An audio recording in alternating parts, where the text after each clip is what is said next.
আপনার robotics project কিংবা automation সিস্টেমে মোটর কন্ট্রোল নিয়ে চিন্তিত? আপনার রোবটের মোটর বারবার জ্যাম হয়ে যাচ্ছে? হাই টর্ক মোটর চালু করতেই ওভারহিট? নাকি নতুন প্রজেক্ট বানাতে গিয়ে মোটর ড্রাইভার বাছাই করতে গিয়ে হিমশিম খাচ্ছেন? আজকের ভিডিওতে দেখব top 5 most popular motor driver মডিউলের এর ফুল ফিচার, রিয়েল ইউজ কেস এবং থাকছে কিছু সিক্রেট টিপস এন্ড ট্রিক্স যা 90% লোকজন জানে না। Stay tuned. Let's start Zeron Tech exclusive motor driver breakdown.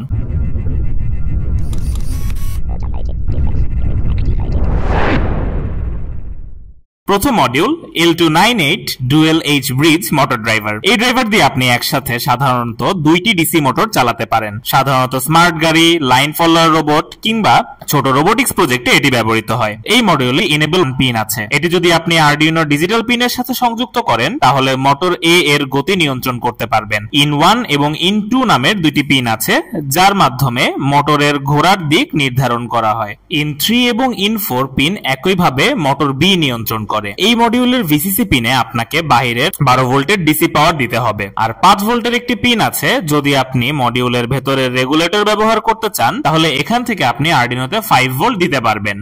সেক্ষেত্রে জাম্পার লাগানো থাকতে হবে। যদি আরডিনো থেকে 5 ভোল্ট দেন তাহলে এই পিনে আরডিনো এর 5 ভোল্ট সংযুক্ত করে জাম্পার খুলে দিতে হবে। দ্বিতীয় module L293D dual motor driver module. এই মডিউলটি সাধারণত ছোট প্রজেক্টে ব্যবহৃত হয়, যেমন টয়, কার বা স্কুল পর্যায়ের রোবোটিক্স প্রজেক্টে। এই ড্রাইভারে মোটর 1 এর জন্য ইন 1 এবং ইন 2 পিন আছে এবং মোটর 2 এর জন্য ইন 3 ও ইন 4। দিক নিয়ন্ত্রণ করার জন্য এই 4টি পিন ব্যবহৃত হয়। মোটর 1 এর গতি কন্ট্রোল করতে ইন 1 পিনটি আরডিনোর কোনো PWM পিন সাপোর্টেড পিন যেমন D5 পিনের সঙ্গে সংযুক্ত করতে হবে। একইভাবে ইন 2 পিনটি PWM দিয়ে মোটর 2 এর গতি নিয়ন্ত্রণ করতে সাহায্য করে। VCC 1 পিনে আপনাকে আরডিনো এর 5 ভোল্ট দিতে হবে, এটি লজিক সার্কিটের জন্য। আর VCC 2 পিনে মোটরের জন্য আলাদা 9 থেকে 12 ভোল্ট দিতে হবে। গ্রাউন্ড পিন অবশ্যই আরডিনো ও মোটর পাওয়ার উভয়ের গ্রাউন্ডের সঙ্গে সংযুক্ত রাখতে হবে। তৃতীয় মডেলটি হলো L293D মোটর শিল্ড। এই শিল্ড আরডিনো উনো এর উপরে সরাসরি বসানো যায় এবং এটি দিয়ে 4টি ডিসি মোটর, 2টি সার্ভো মোটর এবং 2টি স্টেপার মোটর চালানো সম্ভব। প্রতিটি মোটরের জন্য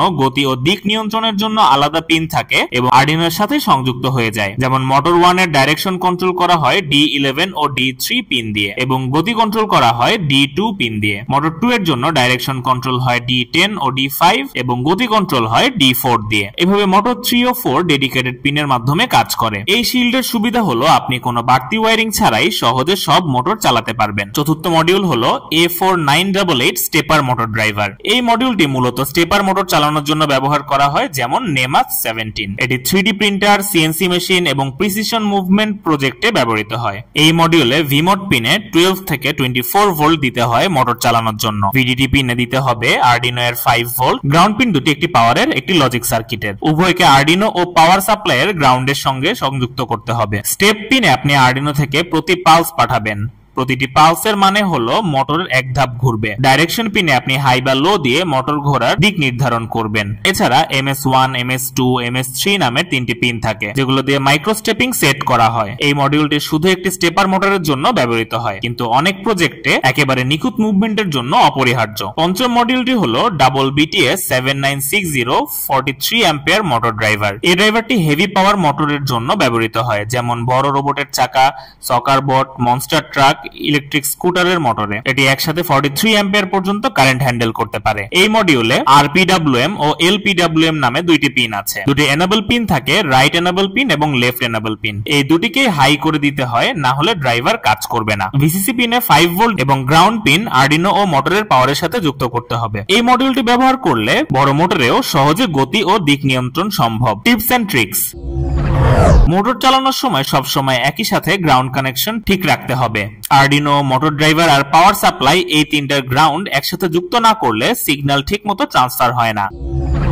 হিট সিঙ্ক না দিলে আইসি ওভারহিট হয়ে যায়। অনেকে L298N বা L298D ড্রাইভার ব্যবহার করার সময় হিট সিঙ্ক লাগায় না। মনে রাখবেন, এই আইসি গুলো একটা নির্দিষ্ট কারেন্টের পর গরম হতে শুরু করে। যদি বেশি সময় ধরে চালান বা হেভি মোটর ব্যবহার করেন, হিট সিঙ্ক ছাড়া আইসি নষ্ট হয়ে যেতে পারে। সবগুলো অ্যাভেলেবল Zeron Tech এ। সেরা মানে, সাশ্রয়ী দামে এবং থাকছে nation wide delivery service. Order করতে ভিজিট করুন www.zerontechbd.com অথবা যোগাযোগ করুন স্ক্রিনে দেওয়া নম্বরে।